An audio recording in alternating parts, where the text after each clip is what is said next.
ლეგენდარული როკ ჯგუფი Uriah Heep უკვე საქართველოშია. Newsbox-ის გადამღებმა ჯგუფმა შევძელით სასტუმრო ვერეპალაში გასამართ პრესკონფერენციამდე ნომერში შეგვეღწია და Uriah Heep-ის ჯგუფის წევრებთან ერთად ექსკლუზიურად გვესაუბრა ამა თუ იმ თემებზე.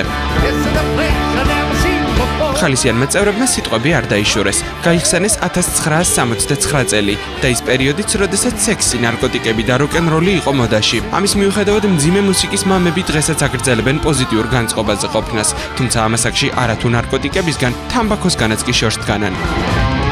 We were? Yay! Why weren't you there? By the sound of it, he was. გუშინ ჩამოვედით თუ არა მაშინვე კლუბში წაგვიყვანეს. ძალიან მაგარი იყო, ბევრი ვიცეკვეთ და კარგი გოგონებიც ვნახეთ. ეს ბევრს ეკავდა, კარგი დრო გავატარეთ.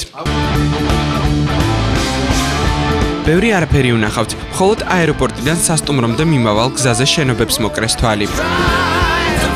Coming through the airport, coming through the town, seeing the wall. აეროპორტიდან პირდაპირ სასტუმროსკენ წამოვედით, რადგან არაერთი საათი მოგვიწია გზაში ყოფნა. რაც ვნახეთ, კარგი იყო. იმედი გვაქვს თქვენს ხედებსა და კულტურულ ძეგლებს დარბაზში გამოსვლამდე მაინც შევათვალიერებთ.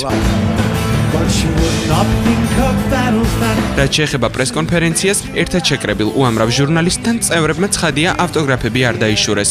საუბრის ძირითადი მიმართულება ეს რა თქმა უნდა 40 წლიანი ისტორია იყო, რომელიც Uriah Heep-მა განვლო. რამდენიმე ათეული წლის განმავლობაში მუსიკოსების შემადგენლობა ხშირად იცვლებოდა. ვეტერანი წევრები ამასაც შემოქმედებითად უყურებენ და ფიქრობენ, რომ ახალი ადამიანი მათ გვერდით Uriah Heep-ისთვის შესაბამისი განწყობითა და თავისი შემოქმედებითი იდეებით მოდის, რომელიც განახორციელეს კიდეც უკანასკნელ ალბომში სახელად Wake the Sleeper. სწორედ მის მხარდასაჭერ ტურნეში იმყოფებიან ახლაც. Well, we basically started in February in Greece and then went through. ტურნე თებერვალში საბერძნეთში დავიწყეთ. რუსეთშიც ვიყავით. უკვე წინ კი გერმანია, ავსტრია, შვედეთი, იტალია და ჰოლანდია გველოდება. დატვირთული დღეები გვექნება.